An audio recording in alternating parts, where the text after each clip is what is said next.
does AI slop taste like?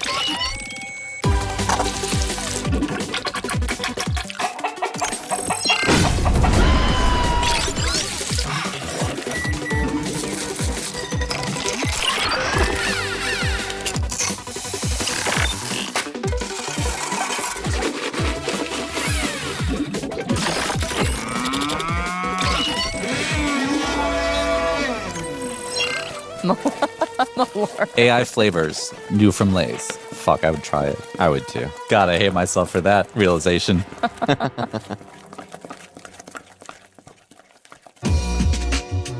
This is By Design from the Fast Company Podcast Network. I'm Liz Stinson. And I'm Mark Wilson. Today on the show, we get an insider's take on what makes for a good design in modern politics and why so many campaign aesthetics don't exactly inspire voters. Liz and I got a chance to sit down with Tyler Evans, the designer behind New York mayoral frontrunner Zorhan Mamdani's iconic campaign poster, and plenty of other political designs you've definitely seen. We'll have that in our Hot or Not segment after we catch up on the biggest moments in design from the past month.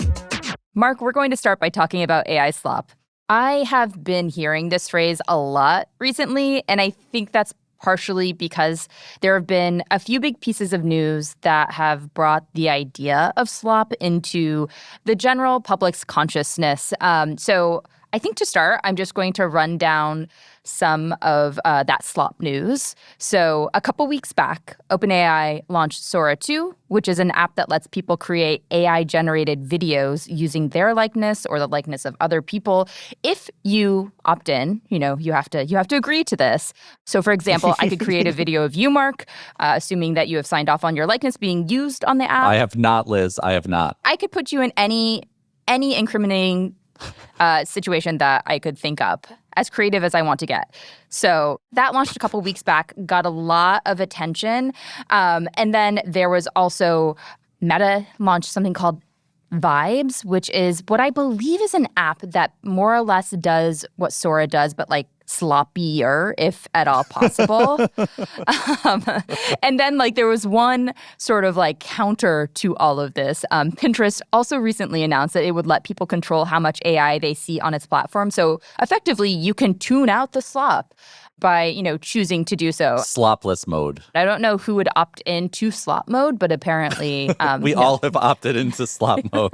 That's just the default of our life right now. So, I think that's the reason we're talking about this. I think it's very clear that slop has become a word that most people have some idea. It means something different to everybody. So I'm curious, Mark, what does slop mean to you? I think it's non-consensual AI, which is probably a vast majority of AI and why we're all saying it, right? It's just anytime I'm getting AI that I don't want it. And so to unpack that a little more, I would say AI slop is any crap in my feed that's just wait, is that, oh no, that's just AI engagement bait, right? So that could be videos, whatever, the bunnies hopping on the trampoline. To me, that's basically AI slop now. I would also broaden it. I think broader than most people are probably using it at this point in time. And I would say that'd be your LinkedIn post that you didn't write, or the email that you send, or anything else that is just non-consensual, for me would be AI slop. And anytime you're giving me AI, I guess a lot of that is AI slop. Interesting. Is that too broad? Where do you land with it? I land with a broad definition, too. I think if you sort of think about the root of the word, it sort of goes back to the idea that whatever you're creating is bad. The product is bad. It's sloppy. When it comes to AI, maybe that means there are mistakes in the artifact. So maybe your hand has 6 fingers instead of 5. Or maybe your text is nonsensical drivel. But that was what slop was, I don't know, maybe 2 years ago, 3 years ago. I was about to say, we've evolved beyond that slop for sure. We have. And so I think the definition has broadened a lot because, so many of these outputs have improved over the past few years. They're going to keep improving. So to me right now, slop is less of an aesthetic marker and more of a cultural marker at this point. So I think for me, it means that it's a synonym for lazy. Yes. It is, are you the kind of person who outsources your creativity to AI? Yeah, okay, then you're making slop. It's slop even if the hand has 5 fingers, in my opinion, at this point. It's sort of an intention. Yeah, I think that's why, like, I think you're saying intention. I'm coming up with consent. There's probably some sort of Venn diagram here. I also think about, like, what AI videos have I sort of sought out, like, on my own accord, right? What have I opted into? And, look, around Sora 2, Sora 2 has created some incredible, just absolutely mind-bending stuff that you could not, like, it would take $100 million to make with Hollywood. Yes. And, some of that is being packaged as slop, but I don't want it. But, like, I recently watched a live-action Naruto trailer where they basically took the best scenes from Naruto, actually from the video game, if you want to be really, really, like, in the weeds about it. And then they just made that, like, from a cartoon, right, or anime into actual, like, physical real world environments. And I was like, this is fantastic. Like, this is amazing. Give me more of that slop. That might be slop in your feed, right? But, like, to me, I'm sorry, but it's slop in my feed. it is totally slop in your feed. But, like, for me, because I've opted in, I'm here for it. And so, like, I wonder if there's an equivalent for the two of us. I don't know. I mean, the consent thing is a little bit of a misnomer to me, because when you're on a feed like Sora, none of it is consensual. It's an algorithmic feed, just like any 100%. other social feed that we have. None of that is consensual. I see stuff all day that I do not want to be seeing, and the only way to opt out is to simply not look at this point. So would we agree, like, basically 90+% of AI generated stuff in our lives is slop, or is it higher? Is it 100? Is it all slop to you, Liz? I think I'm going to go back to the intent thing. I mean, for me, any sort of this is so tricky, because I'm trying to answer the question: does slop have to be bad, right? Like, can slop be good? And quality. No, I think it can't, right? Like, the AI slop equals bad. I think my question, I think the question we're dancing around is all AI slop? No, I don't think all AI is AI slop. I think that there's a bucket of AI usage, much of it non-consensual, to your point, that is just sort of baked into our digital existence at this point. So, like, if we're just talking about machine learning, the things that sort of, like, help us do our jobs better, that to me is not AI slop. I do think using AI to write your LinkedIn post is sloppy ass behavior, so therefore you are creating AI slop.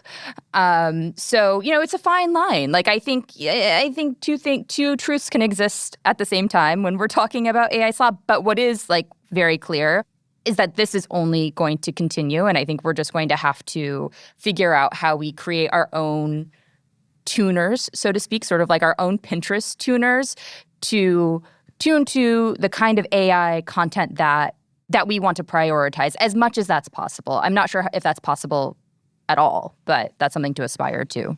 Yeah, I mean, I guess if I was to be a real optimist right now, it's that maybe we will engage less with the slop. Like, enough of us will sort of opt out of it. That's the signal that all of these platform owners need.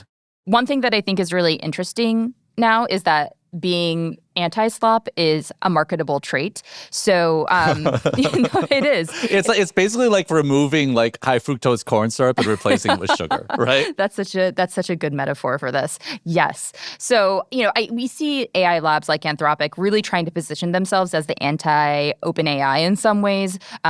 We're not creating slop. We're actually doing the exact opposite. And this is sort of best exemplified through a marketing stunt that they pulled a few weeks back. So, I mean, for people who aren't in New York, I'm really sorry, but this happened in New York.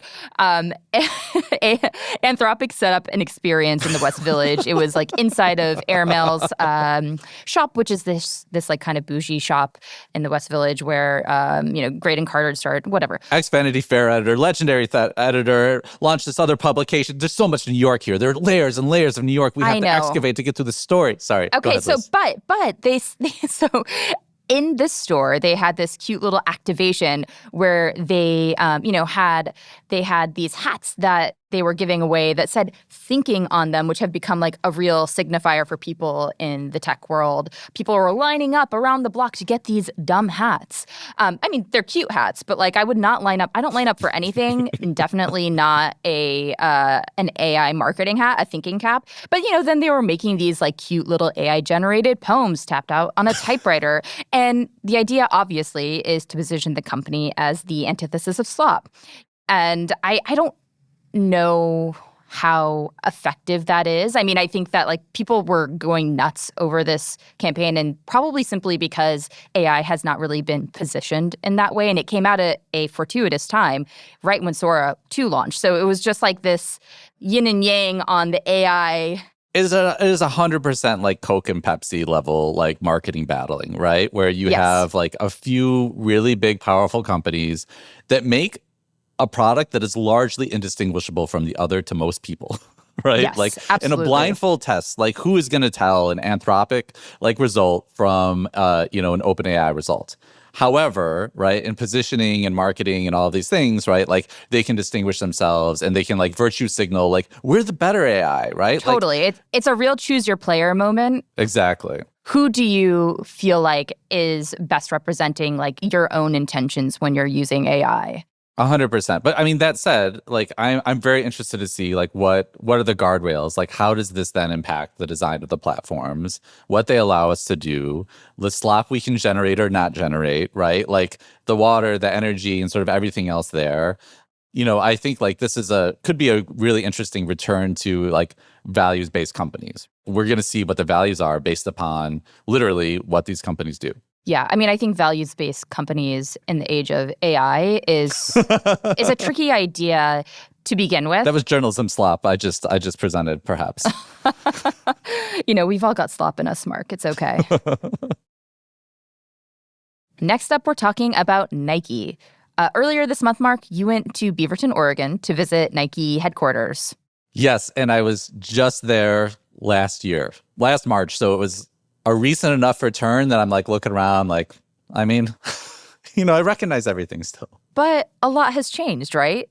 Yeah, no, a lot has changed. So a little context, I was there last year, before the Olympics, before the Summer Olympics. Nike had a former CEO, John Donahoe, and it was a real kind of like make or break moment for the company. Donahoe had some success, but had been selling all these like retro re-releases of shoes. Nike was becoming like lamer, sales were down, et cetera, et cetera. After we published, like Donahoe's booted, they bring back this like very classic, Nike employee, Elliott Hill, and he's the new CEO. So anyway, I was there for the big presentation. Elliott Hill's been there for 1 year. They have all of these new inventions to show off. And yes, so I showed back up to Beaverton. Okay, so they've got a new guy in charge. I love how you described him in your piece that you recently wrote as sort of like the head coach of Nike. He's got like a real sports-centric, like slap you on the knee vibe. Yeah, I mean, it's interesting. Like he's the third Nike CEO I've talked to. And for whatever reason, Elliott feels like the guy you would picture as the Nike CEO when you close your eyes, right? Like he talks in like sports metaphors, offense, things like that. I mean, I talked to Mark Parker, who's kind of like an introvert, kind of an odd CEO, right? Like an introvert designer type. I talked to John Donahoe, who was very much, this Bain and Company, like bean counter, like the guy who balances the spreadsheet and gets it done. And Elliott is lifelong Nike employee, started as an intern, rose to CEO, and yeah, I think it has that vibe. So what does he want to do with the company that the others didn't think to do? Well, I mean, a lot of it's rewinding the company to what it was before John Donahoe. I mean, I've kind of likened this to if a Democrat comes in after Trump, they're going to spend like 4 years changing things back. And that's a lot of what Hill is doing. The big thing John Donahoe did sort of structurally to the company was Nike was always organized around sports.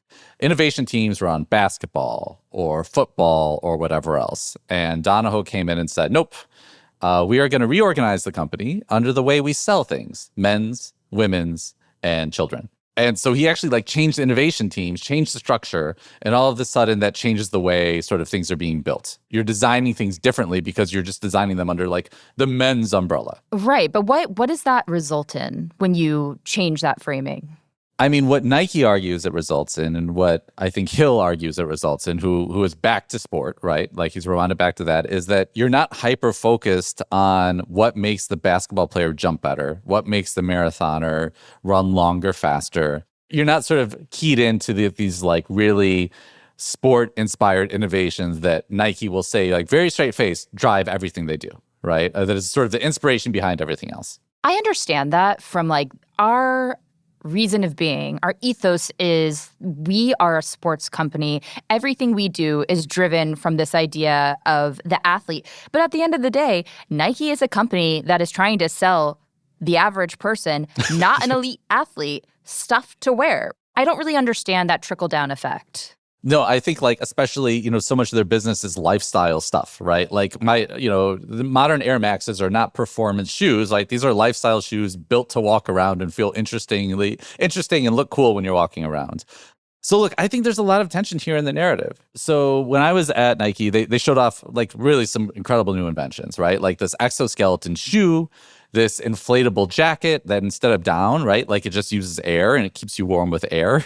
A new shoe that's sort of neuroscience informed, and you wear it and it increases alpha waves in your brain to make it you calmer. And so like I think all of these are super interesting, but products like this I think can actually be really big wellness accessibility products for the world. And so that's kind of what my argument is. Like maybe Nike should figure out how to sort of tap into not just like athlete driven narratives, but say like we're here for all those other times too. Yeah, I was going to ask what these particular innovations signal for the company, like what direction Nike might be heading over the next, 5-10 years. Yeah, I mean, I think longer term, the people I've spoken to at Nike over the years who have inspired me the most, I think really see apparel as something sympathetic to your environment and something that is there to sort of make you stronger, right? And make you able to move and just like make you more superheroic. And I do see each of these ideas as sort of like playing toward that, like having clothing that's not stagnant, but can actually actuate and respond to what you need for any given moment. And I think like that's what's really cool. Like 20 years from now, like that's to me, like I want to put on a shirt that watches my like blood pressure and will help me lift up like groceries and, makes me look really fucking cool. So I guess like that's the long play to me. So do we know how Nike is doing financially? Is it seeing some improvements since Hill took over? I mean, there's some positive signs. I think Wall Street's like chilling out a little bit, but the bottom line is revenue's been down 2 years in a row by about 10%. And the other reality is that Trump's tariffs took $1.5 billion from like the profit margin of Nike, and that's gone. And the profit margins actually aren't that high.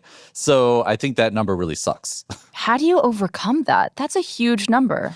I mean, Hill has said that for Nike to grow 1% a year, it has to build a new $500 million business every year.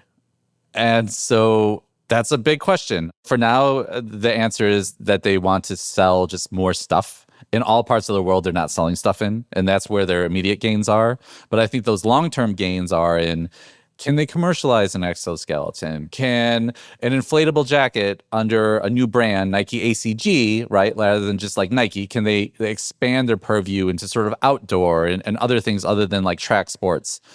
But they have to pull all these levers at once, I think, even just to like get things like even. So it's daunting.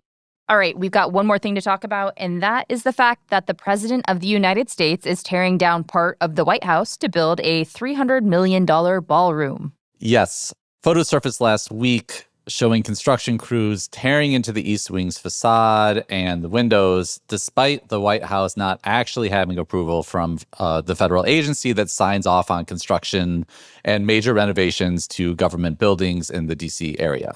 Yeah, the images here are really striking. And I think it's worth noting that this wholesale demolition of the East Wing is really running counter to what Trump said at the beginning of this process, which is that there would be no demolition to the current White House.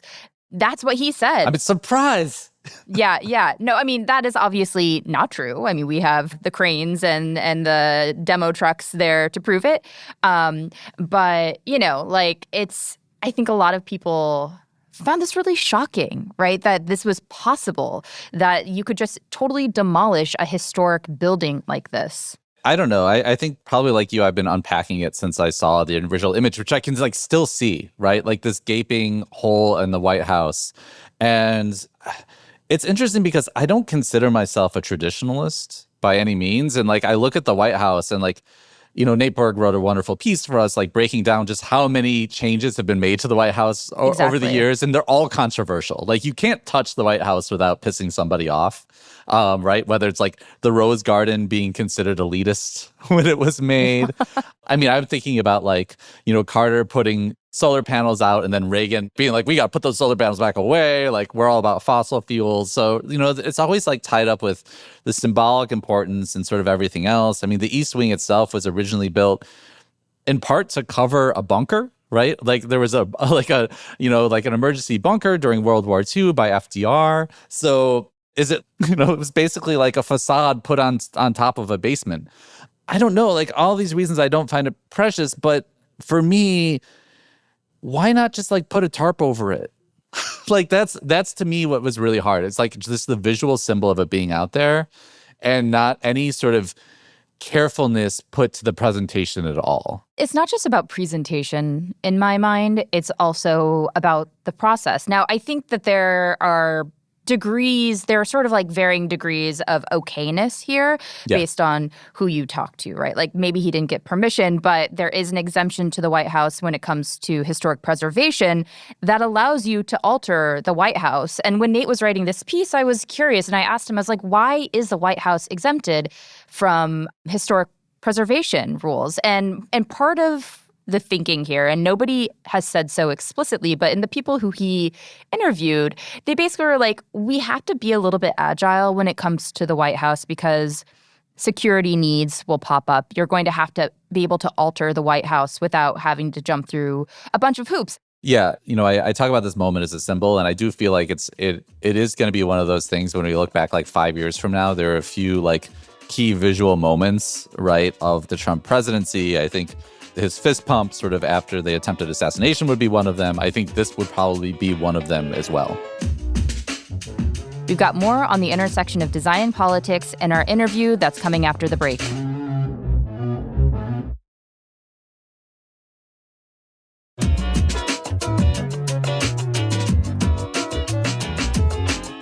Our guest this week is someone who sits at the nexus of design and politics. Tyler Evans is currently the creative director for Congresswoman Alexandria Ocasio-Cortez. Before that, he was the creative director for the Teamsters and led design on Bernie Sanders' campaign. A week after this show airs, New Yorkers will be going to the polls to vote for a new mayor. Right now, it's a race between Andrew Cuomo, Curtis Lewa, and Zorhan Mamdani. I know many of the people who are listening to this show can't vote in the election, but I think they still might care about this conversation. This is an election that has ripple effects on the broader political landscape, so we wanted to bring Tyler on to help us make sense of where things are going, at least from a design perspective. Tyler, welcome to the show. Thanks for having me. Appreciate it. So before we get into it, I think we have to start with just a really simple question for people who might not understand what you do. So what is it that a creative director on a campaign does? Like, what is your job? Justify your paycheck is what we're... So design is the bread and butter bulk of it for me. That's how I spend the majority of my time. Basically weighing in on anything that visuals touch, which this day and age is the majority of things. And how that came to be really started with Senator Sanders, not to immediately go back in time here, but he always had a really crucial understanding of how visual aesthetics and design can influence politics. Granted, some of his Senate digital aesthetics weren't always like the most polished. I would say like Bernie doesn't hit me as a guy who's like real locked down on sort of aesthetics and design. So it's a little bit surprising. Yeah. Yeah. But like he always understood that like there needs to be something out there to communicate to people. Communications there's always been like a multi-pronged strategy of communications, and that's actually like how I found out who he is and what his politics were, and how I became more in touch with my own politics. And always looking for a new way to communicate to people visually is how I view what I do. So it's through design, and I also do like social media. So my day-to-day role, I also like write social media posts, not for the Congresswoman, but we have an account called like Team AOC, it says it's run by the campaign. It's myself and our photographer, and we also have a videographer that we work with. And we just put out stuff that's not explicitly by her. It's like her media appearances, that kind of stuff.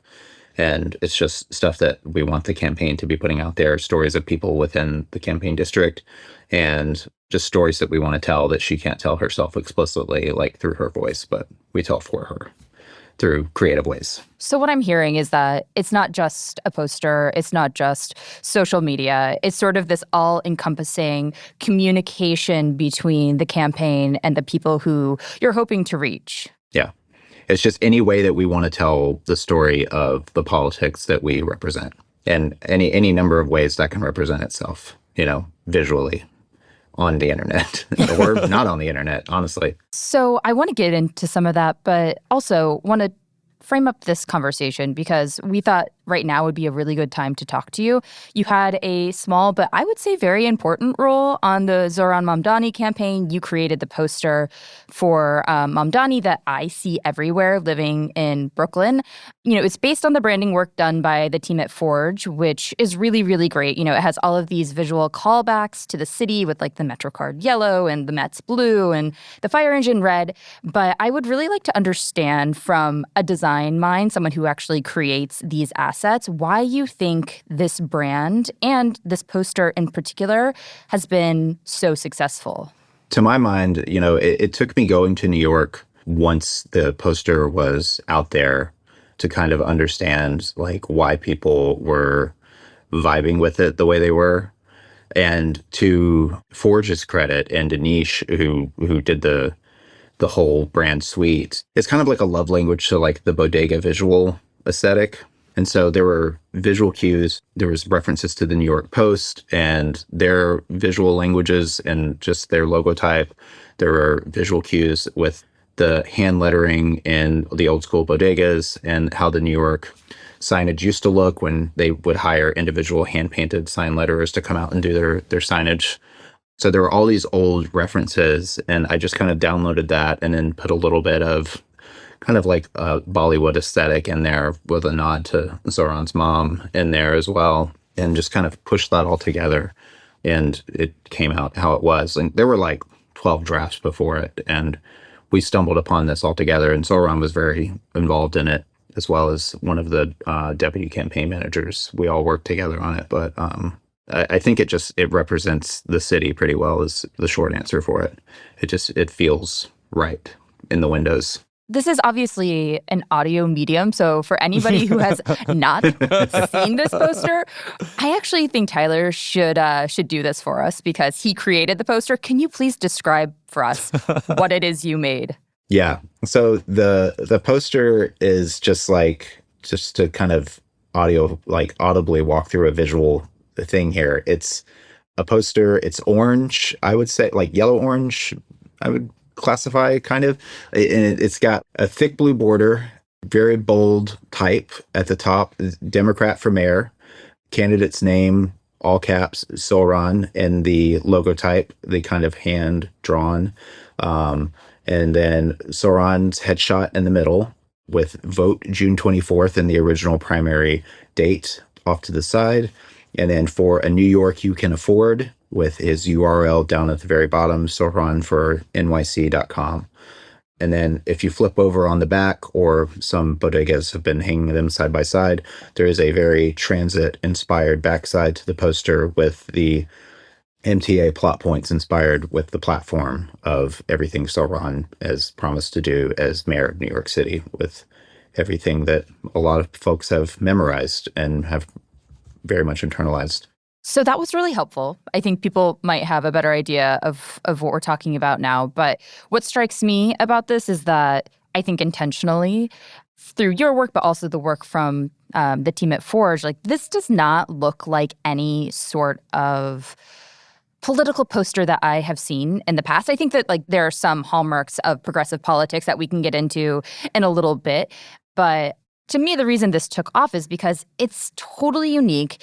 It speaks to the city, as you just said, but it's an aesthetic object too. It looks really nice in a way that most political posters just fall flat, in my opinion. And also it's like kind of 3D, right? With that giant extrusion that really sucks you into it. And it makes me think that so much political branding is like just flat.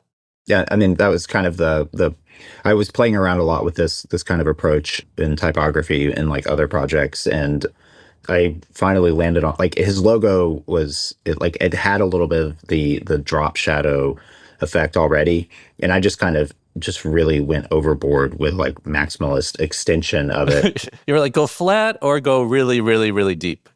Yeah, we had dialed it back so much, and I was like, you know what? I'm just going to throw this in here, and they can tell me like, what, this is too much.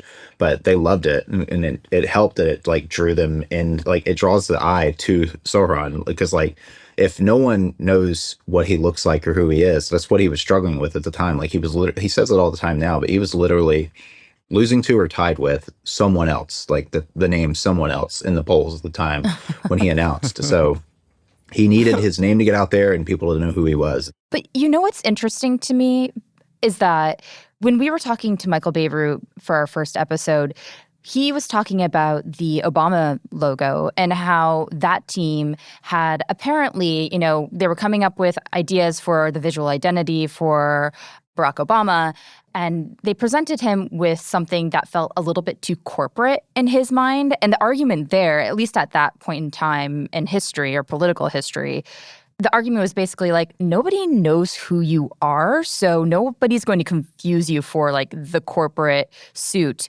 that's running for office. Like what you need is something that signifies that you are trustworthy, you're familiar, you're friendly, people can trust you.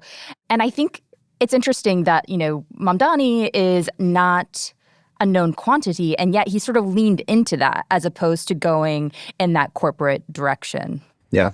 I'm just going to speak from personal experience. Like I'm really, really, really, really sick of like the corporatization of visuals within politics, and especially within the Democratic brand of politics. And like, I think it just kind of, without banging people over the head, it just kind of conveys a politics, and it kind of tells you what you need to know about a candidate already, about what they believe and what they stand for, with what they say visually. If they look like a corporate logo, kind of tells you what, like, where they're going to be coming from, as far as like where their money comes from or who they stand up for or who they're with. It's like, if they look like a corporation, it's like, you just kind of know intrinsically, like, kind of, that's probably not for me. You really think that's true? There's a direct line between a corporate-looking logo and where people get their money or where their heads are at? I mean, maybe not for the money thing, but like, I think it's to like just the snap decision to the mind. Yeah, I think that's kind of, people draw that link. There was a period there where some logos, and like some, honestly, just some stuff on social media that you were seeing for a while, like I couldn't tell you if it was like, a yoga studio or, the guy running for governor or Congress. Who knows? It was just sans serif typeface, slight gradient, and happy person off in the distance. And what is that? Is this a reason that so much of your work outside of Mamdani, like, really leans toward, I think, retro aesthetics and, I think different visual languages than, your sort of political brand or corporate brand? Yeah, it really started with the 2020 Sanders campaign. We drew a lot of that from the LBJ presidential effort, and that we kind of wanted to look for like, when was the last time the nation did and tried to do really huge things, and what was the visual language looking like when those efforts were enormous. And that was him and one of FDR's vice presidents, Henry Wallace. Those were the two biggest visual language draws for me and the team on the 2020 Sanders campaign. So I always look to the past of like, who's already done it well, and then like, where can we take it? Obviously, Liz and I are big believers in design and sort of, the ability for design to make an impact. And you mentioned earlier how Mamdani's poster really brought him to sort of prominence in a way he hadn't been. But I am curious how much you think design can sort of move the needle with politics. And rewinding to our conversation with Michael Beirut, I had asked him, if he felt his logo for Hillary, which was incidentally very corporate, right, as you know, was a miss and it cost her the campaign. And, his sort of conclusion was like, no, we don't really have that much power. Right. But I feel like based upon everything you've said today, you feel like maybe there is more, more impact design can make. But I don't want to put words in your mouth. Yeah, no, I don't think it has that much power, no, but I do think it has power. It definitely, given the right time and the right space, it's very much like the stars have to be aligned. But if the visual is right and it lands in the right moment and all the things up to that point are visually aligned, then yeah, absolutely. It can do the right thing. It's the same as like a video or like it's like a five-finger glove, right? If everything else is doing its job and then the design is also doing its job, then it's one piece of the whole thing. That metaphor totally fell apart. But you know what I mean? No, I get it. It's the part of like the communications toolbox. It's not going to win the whole thing, but like it's definitely going to help a whole lot. And I think that visuals definitely speak a shorter language or a simpler language than a lot of these other pieces of media that campaigns are putting out, like for all the attention that like video gets, they still take 3 minutes, and, the shorter our attention span gets, and, not everyone's wearing their headphones on the train, or, some people are driving and they're going to miss that tweet because it's gone and the algorithm is bearing it anyway, because who lets left-wing tweets get up there anymore? Or they're not on X, or they're not on Facebook, or they're not on Blue Sky, or whatever millions of platforms we have to divvy up now these days. But, maybe they saw this meme because it's on Reddit, or like it can travel in a way that video can't. You have to kind of, in the spirit of like all of these weird platforms that we're on these days, you have to put your message everywhere, and design has to be a part of that. And it's just part of it. I don't think it's not going to crush everything, but it's definitely going to be that one extra piece that's going to help you. And, why not have your stuff look the way you want it to look while making positive change, I feel like that has to be true, right? Like it has to make some difference, especially in a highly visual culture. But I would also say like perhaps some people on sort of the liberal end of the equation doubt it because we're just have been so bad at it for a while, right? Like, I would say there's no doubt that the MAGA hat has benefited the right as a really powerful sort of design statement that has really coalesced the message behind one powerful identity. Mm-hmm. I don't know that I'm in the minority, but I'm definitely of the opinion that Donald Trump's branding is actually quite good. And like they know their audience. I'm not saying I love it, but does it work? Is it effective? Does it do what they're trying to do? Yeah, it does every step of the way. It pisses people off. It sings to the people it's trying to sing to. And that's what they're trying to do. So they know what they're doing. Those hats sold like crazy. They're still selling like crazy. Mm-hmm. Yeah. And with every person who impersonates them and makes a blue version with a counterintuitive message on it, they're just solidifying their message even further. Yes. Thank you. Oh my gosh. Liberals are so bad at a parody and appropriation. Yes. Yeah. It just doesn't do anything. Like it just further compounds the Make America Great Again message in people's alternate brain. So it's just... Yeah, Trump knows what he's doing. One question I have is, what is the Trump brand, though? Because, sure, it's the MAGA hat, but it doesn't really say Trump on there, right? No. And that's so powerful because other people get to claim it as their own. It's their movement. It's not just Trump's movement. For anyone who sort of buys into that perspective, does the left have anything like that? The seeds of anything that powerful, that uniting? No, not yet. Not yet. Not yet. I think there have been people to try, but it just hasn't happened. And why do you think that is? I don't know. I think there's an aversion to commercialism. There's an aversion to the capitalist impulse that like Trump has, because Trump started selling those hats to make money. It wasn't to build a movement. It just so happened that his movement was called Make America Great Again, and he was selling hats that had it on there, and he was making money hand over fist on it. And then a whole bunch of people took it and started selling hats too, and he's like, all right, cool. It just kind of like one served the other, and that's how it went. So capitalism finds a way. Yeah, exactly. I mean, for a New York you can afford is like such a good phrase. If you like sort of, I don't know, if you generalize that a little bit, I don't know, like you have the acronym. Right. potential there, but like you do have a slogan, right? Like, and I think that that's sort of like co-opting what the right has done, like the affordability as a center point of a campaign. And like, I guess where I'm going here is that like, what would it take for the left to find its version of, I don't want to say the MAGA hat, but just like the general idea of this like central idea of an ideology? This beautifully umbrella term and idea and brand that can mean a million things to a million people, Exactly. but very much help one party in particular. I mean, isn't there an agency out there for that? Like, isn't that what we're paying branders for? Well, I mean, not to like skip back a foot here, but Make America Great Again is not original to Trump. It was Ronald Reagan's first. And so if you want to unlock the potential on the Democratic side, I think you kind of have to do what Sanders has been doing, what Ocasio-Cortez has been doing, what Mamdani is doing, and just get back to the roots. Go back to the roots of the Democratic Party and fight for working people. And I think that's where you'll unlock your full potential. And I think that's where the Democrats have lost their way. And I think the rest will follow is when the politics start first. It's like, not to undersell design again, but the poster, I'm glad people like it, but I think people are responding to the poster because the message at the bottom is for a New York you can afford, and people like what's on the back, like what it says. It just so happens that it looks nice while doing it. If it was like a corporate platform, people would hate it.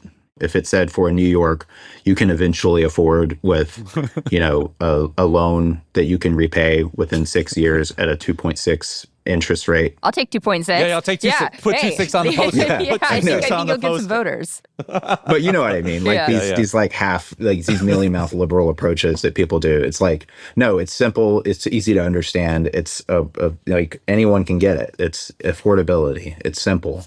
It's for everyone. It's universality. It's that kind of stuff. So if politics are right, then the rest will follow. Then the people will come. It's politics first and the rest falls into place. So just like get that house in order and stop trying to gloss over it with glitter and frosting and sweeteners. I mean, I would say speaking of glitter, I've been thinking a lot about how the right has been using AI branding and sort of, AI-based commercials and visuals to, I think, dog whistle a lot. And most recently, we watched Trump and like Air Force One, like literally drop, right, like crap onto protesters. But I'm wondering, can the left counter that in any way? Because everything you're talking about is inspirational. We're all like rising tides, rise all boats, and all these like beautiful inspirational things we hear every 4 years at different like DNCs. But I see like the day-to-day sort of war that's playing across social media is just like opposite. It's like Trump dropping shit on everybody. So what are your thoughts on that? On AI or? On sort of, I think, countering two things. One, the rise of AI-based branding within politics, and then two, going low. The rise of AI in politics is not surprising to me, and it's also very sad and shameful. But the countering of going low is, I think, needs to be met with like enormous aggression but also an immediate alternative. That's the only way to handle it. Like you can't just like fight fire with fire. You also have to fight fire with fire and then put it out. That's all it is. Call it out and then just give an alternative vision and just be done with it. It's like editing it. It's like addressing and offering a rebuttal and moving on, is what you're saying. Exactly. Yeah. Like just don't let it drag on, because that just calls attention to the original point, which is what this guy thrives on, is attention to negative. So to your point, you don't parody the plane. No. Right? You don't make the plane drop anything else. No. You just let that plane land. you don't make it drop. You let the plane land and you move on. Yeah, this AI trend, the fact that, to bring it back to mayoral, like Cuomo has been doing this too in the last week of the campaign. It's just like all AI slop all the time. It's just disgusting. Yeah. I'm curious where something like the work you've done for Ocasio-Cortez and Sanders, like, the Fighting Oligarchy tour, for example. Mm-hmm. I don't know what role you played in coming up with that branding, but I really want to understand that branding. Like, what was the thinking there from both like a messaging perspective, but also a visual perspective? Because that's like it's an interesting brand in my mind. Sorry, that's a long-ass word. right? Like, Yeah, fighting oligarchy. Yeah. So an important thing to understand about Bernie world is the naming of everything as it pertains to Bernie and his events comes directly from him. So he named it Fight Oligarchy. So I was involved in just like creating that image. And when it was brought to me, the Fight Oligarchy podium sign, and like when that came to me initially, I didn't know that it was going to become like a tour and like a continuing thing. It's just like, we're doing this event, we're going to call it Fight Oligarchy. And it was just a one-off thing. So I treated it as just like, oh, it's just one-off, like it's one event. And then as I figured out like, oh, these are going to be like very special individual city by city things, I started assigning like individual city specific imagery to each one. When you have something like, you can say fight oligarchy or any other branding that you might be creating or messaging you might be creating for progressive politicians, how do you ensure that it's not just speaking to the people who you know it's going to reach, but to people who you might want to reach or to people who don't know they want your message? How do you get outside of the bubble? Well, I think to a certain extent, you have to, with the people that I work for, a lot of it is just trusting that the message is strong enough. It's very much the if you build it, they will come mentality is mostly what we're relying on here.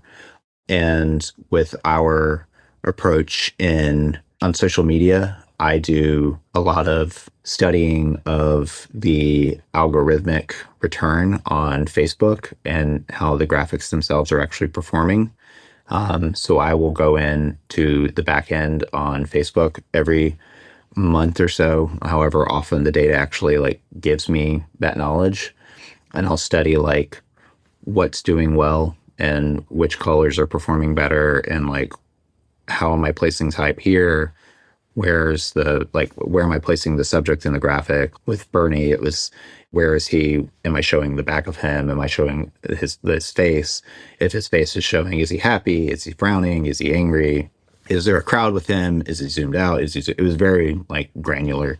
And we were taking notes this entire time, like especially during the presidential campaign. And we built all this knowledge and then we just kind of like shipped it and sailed on that for the entire rest of the campaign. You talk about Facebook and sort of breaking down demographics you're reaching. And I know a lot of your work is social media forward, visual representation now. Mm-hmm. But at this point, if you could delete the algorithm, would you? The current one? The algorithm, like the algorithmic based social media platforms we have now. If you could get rid of the algorithm, would you do it or not?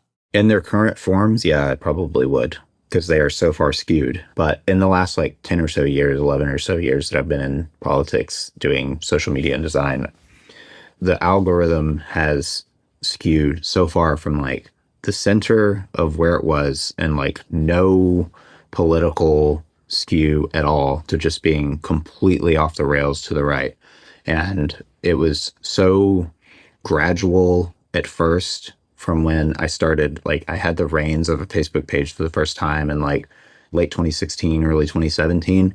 It was kind of teetering at that point. And then into 2018, it just really skewed to the right, and to the point where anytime I spoke to Facebook, it was just really hostile towards us as a left-wing organization. And then now it's just like, I mean, you can just kind of see proof is in the pudding anytime you read the comments. Like there's obviously like no moderation, to the point where like I think they've even said we don't moderate comments anymore. So yeah, I think I would turn that off. Get rid of the algorithm. Me too. Because it's like whatever they're doing isn't helping. Well, Tyler, this has been a really fun conversation for us to have. We really appreciate you coming on. Thanks so much. Of course, thank you for having me. We are back with our Hot or Not for Design, where our producer Cody Nelson walks us through a few design projects from the past month, and we give our take. Hey guys, first thing this week, 6-pound iPhone case. This is a design that was featured in Fast Company recently, and it is exactly what it sounds like. It is a 6-pound iPhone case. And for that price, you get to ideally use your phone a little bit less, because it is a giant hunk of metal that weighs 6 pounds. This design was created by a social media producer who apparently wanted to reduce their screen time. Hot or not to the 6-pound iPhone case? I'm going to say not, because you can just simply use software to make sure you're not using your phone as much as you are.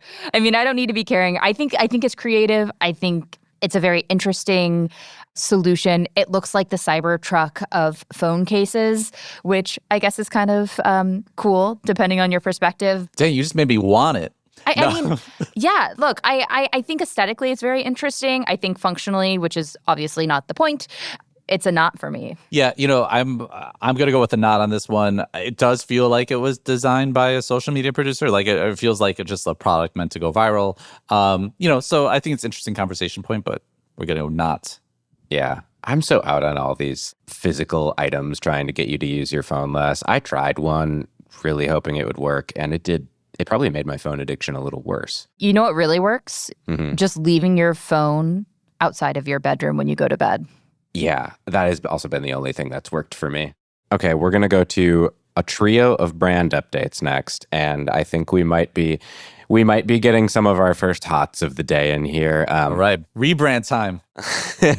We'll see what the energy is. So let's start with Long John Silver's. They have a new logo for their chicken. It's a chicken instead of fish now. Yeah, so they replaced their fish in their logo because it is a seafood restaurant with chicken.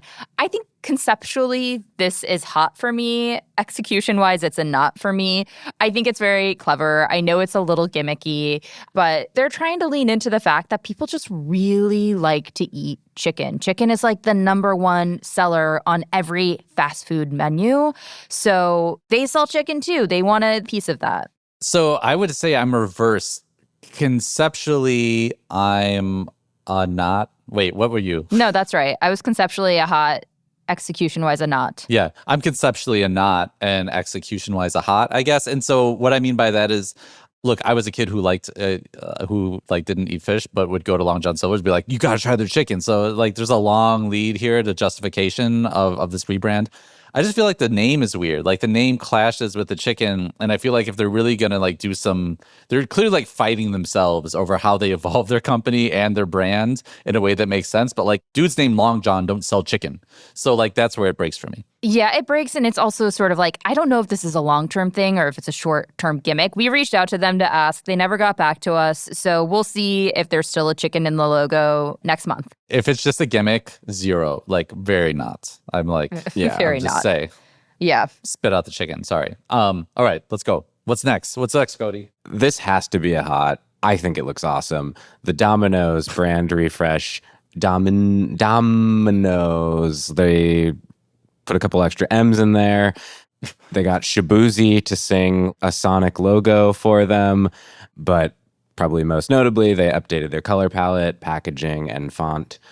For the first time in over 13 years, there's a bunch of new pizza boxes that are a lot simpler in their aesthetic. They're Domino's. They're Domino's. They're not full of text anymore. And the other thing is like they have premium menu items that are going to have like a gold foil box. That's not okay. That's so barely part of the brand. It looks sick. Sorry, go ahead.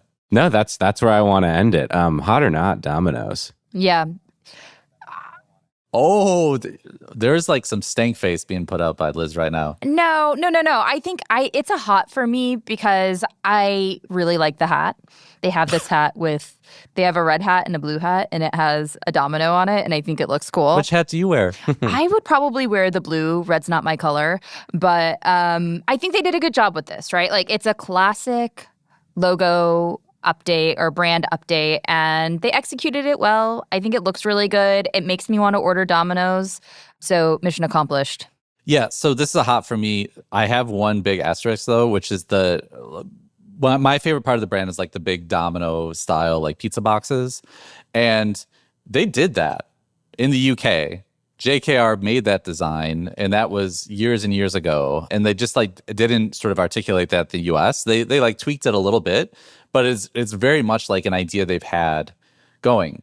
It's just a good idea. Let them own it in the US. I'm saying they can. It's hot, but I'm just saying it's not entirely new. All right, that's all I'm saying. Okay. That's all I'm saying. All right, well, fine. I like it. Last of our trio of brand refreshes, we have a new design for Lay's potato chips. Mark, you wrote about this. I'm going to have you explain it. Yeah, so Lay's basically wants to have sort of more farm to table or just like actual produce look to it. Definitely eating chips at my table. So they're now putting potatoes on all of their packaging. And believe it or not, it was only on one flavor of potato before. And then beyond that, there's obviously a new cleanup logo, other visual branding updates. Liz, what did you think, though? You never really told me your take, I don't think. Yeah, I think it's a perfectly fine logo update, branding update. I think it's very humorous that the whole reason they did this is because they want people to remember that Lay's potato chips are made with potatoes. A majority of people do not, apparently. They just don't. People don't know that. So, insofar as they wanted to communicate that idea, I think this was a successful rebrand. It looks pretty similar to what they had before, just like a little bit more modernized. I'm going to give this a hot. Yeah, I'm going to say, look, if I just look at the brand elements, like I look at the logo redraw and everything, I'm pretty mad on it. Like, it's fine. It's a cleanup. But I do think when you look across like all of their chip brands and all of the photography work, all of their work is rooted in photography, and how they expanded that across like literally hundreds of global flavors, I give it a hot. No AI slop here. Mm-hmm. Not yet. AI flavors, new from Lay's. I mean, I would try it. I would too. Yeah. Unfortunately. God, I hate myself for that realization. What would it taste like? What does AI slop taste like? Malort. Malort. Malort. Okay, next up, we have JP Morgan. This is a hard pivot from brand updates. We have a new JP Morgan headquarters that is open in New York. The goal is a full return to office for the company. Liz, this is in New York. You're our New York correspondent on the show. Tell me about it. Yeah, I can take this one. I don't know if this is a hot or not for me. It's a really ambitious building. They have been working on this for the better part of a decade. It is altering the skyline of New York City. To your point, they're trying to bring people back. This is, with the idea that if you build a building that is enticing enough, it will make people want to be there. So this is a Foster & Partners designed building. They also worked on it with Gensler. Cost $3 billion. Will that be enough to bring people back? I don't think so. I think that this, RTO culture is so rooted in choice, and, having a nice building is great, but I don't think it sort of solves that fundamental question around people just want to work differently now. So is it a hot or not? I think it's a not for me. I just want to say something, and I don't mean this as much shade as it's going to come off. This building looks like it was made by AI to me. This whole design, I look at it, and it's like, I feel like I could build this in an AI generator. And so, like, I'm sure, like, the amenities are great, and it might be nice to work there, yada, yada, yada. But, like, that's just my take on the architecture. I have to say, though, if you look at images of this building, the stairway, like the lobby entrance with all of that row of lights. Yeah, the actual, like, that base layer of the building is very interesting. That's nice. That's interesting to me. But it's such a flex, right? It's such a flex for a different period of time. They tore down an entire building to build this. Like, it's incredibly wasteful. Bank builds Gilded Age looking skyscraper is just like, I don't know. It's a not. Yeah, that's a not for me. Right. Couldn't agree more. I'm going to call this the last thing. Last item this week, Airbnb has rolled out social features because the world needed more options to connect with people on the internet. So this is basically the company's attempt to get people to talk to their fellow travelers. This is attached to Airbnb's experiences feature. Basically, you can communicate with people who sign up to do the cooking class or the walking tour with you. That's essentially it. That's it, yeah. Mark, you wrote about this. You go first. Yeah, I mean, I talked to Brian Chesky about it. I think, so as an Airbnb user, social is all very not to me. Yeah. I want to be as anonymous as I can. I've stayed in dozens of Airbnbs around the world. I've met some interesting people. I've met some really shady people. So I would say generally not. What is hot is that it is opt-in. It is not opt-out. So I am here for that aspect of it.